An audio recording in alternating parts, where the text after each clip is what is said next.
So welcome back to the shop, friends. So today I thought I'd share with you the correct method for soldering wires. Soldering, of course, in my opinion, is the best way to connect wires. Many of us kind of maybe default to these little guys. We've seen these little automotive style connectors in there, and well, they're not great. Just go look at your trailer after a couple of years being outside using these. You know, they're not ideal. The ideal way, though, is to solder. It's a little intimidating, I think, by a lot of folks because maybe you don't have the equipment or you've had bad luck with it. I'll show you how easy this is to do with just a tiny handful of tools, and I'll show you. Let's go into the kit right now. There's really just a few things you need in your kit. And, you know, it's worth $100 or so. You can put together this kit that'll serve you for a lifetime.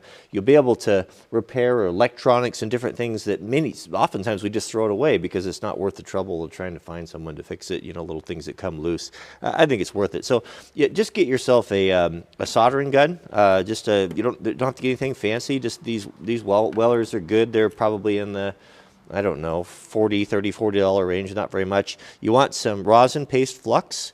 You want a little brush and some rosin core solder. You don't want to use the solder used for plumbing. It's not the right stuff. And this right here, this stuff's amazing. This is a 3M silicone dielectric grease type of thing that we use, as well as, you know, a good selection of shrink tubing. So let's show you how to prep it, and then we'll go through the whole process here. Do yourself a favor and get a couple of these alligator clips. You don't have to have those fancy stands, you know, if you're just doing this once in a while. Take 2 alligator clips and clamp them in your vise like this. Now, some of these alligator clips have a pretty tight spring on them, so take some shrink tubing on the ones you're going to keep in your kit and just melt it on there, and that way they won't mess up your wire. And this is going to hold things securely, and you're just going to get a whole lot better job. Okay, so for joining the wire, there's a couple different ways of doing it, but what I have found to be the best, and this is what Granddad always did it, is you fray the ends of the wire like this. You kind of splay them out like this and join them so they intermingle, kind of mesh like fingers together. Pinch one side like this here and start bringing everything together, and then twist. Twist this side here, and then twist this side over here like that. And that's going to give you the cleanest, the smallest, because we're going to shrink. If this is going to be something that's exposed and we're going to put our shrink tubing on there, it's going to be a little more low profile and look a little better. Now we can clamp it into our jaws and get everything ready for the solder. I don't think I mentioned you want a damp sponge too. Just any sort of old worn out sponge would be fine. Now with everything ready, you're going to take your rosin flux, right? And we're going to apply that on there like that. So just coat that on there, and that's going to help that solder to bind. It probably wouldn't be a bad idea to have heated that up first. And then we're going to get our soldering iron and untangle the cord that hooks on everything. Okay, so this shouldn't take long to heat up. So what we're going to do is we're going to put that on there like that, just until that flux starts to melt in, that rosin, and it starts to melt down inside the wires there, right? And then Granddad always said you touch the end of that there to tin it. I don't know why, I just always have. And we're going to heat from the bottom, and we're going to start heating that up until this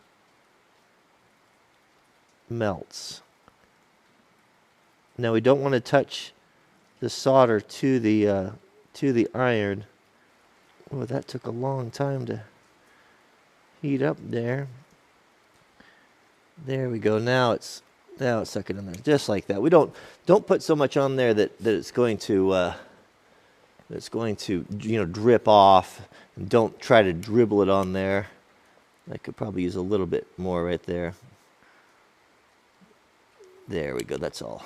That solder joint looks pretty good. Now remember, this is marginal advice, so take it for what it's worth. Now we want to waterproof this. This is where we're going to use the 3M silicone paste. Having this in your shop, anytime you put together electrical connectors or anything like that, is so good. It's so good. And we'll just put a little bit of that on there like that. And then, now we're going to do our shrink tubing. Now I'm going to use a piece of clear shrink tubing just so you can kind of see what's going on and what a great connection that this is. So what we can do here is, once we have that grease on there, now we'll thread our shrink tubing on here like this, and try to be careful when is to hold that, not to scrape all that silicone grease off there, and just place it like that. Now your shrink tape's going to shrink on the ends about 10%. So I'm always pretty liberal with that, and give myself plenty of tubing. Now you can use I'm going to use a heat gun. You don't have to use a heat gun. You can use a lighter. You can use a torch. Problem with the lighter and the torch is if you're not really careful, it will tend to burn the wire in the housing. Start from the middle. You're going to start from the very middle, and you'll see that that's starting to shrink right there. And then work to the outside edges.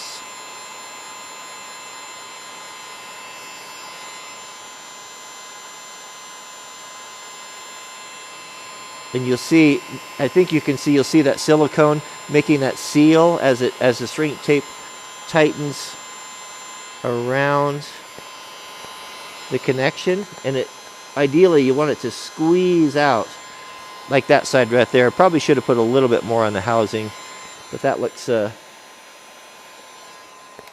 looks pretty good right there actually. Now once that's cool to the touch, you can clean that silicone off there, and you have a really good, as good as you're going to get, a waterproof connection for joining two wires together. That's probably going to be tougher than the wire itself.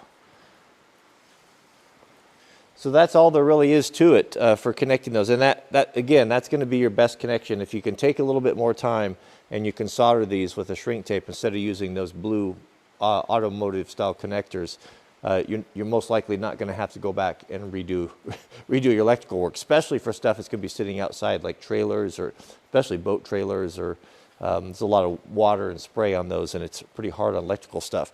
So what I'm going to do, I was going to add, a lot of folks have been asking, what happened to Wrangler Mart? Wrangler Mart was our Amazon affiliate store where I'd put the things that I like. You know, people often ask, what do you recommend? What do you like for, what's that shirt, or what pocket knife you like, or what camera equipment you're using, and then they shut down the stores. Well, we've got a new one now. They've started a new program, and I will put a link to that down in the subject heading. It's at the wranglermart.com will go over there. I'm forwarding those addresses. What I'll do is, because I know I'll get a lot of questions about this, I'll do affiliate links. Affiliate links are a way for us to support the channel. If you buy something on Amazon that I feature in the video, we get a small percentage from that, and it helps us to fund the channel.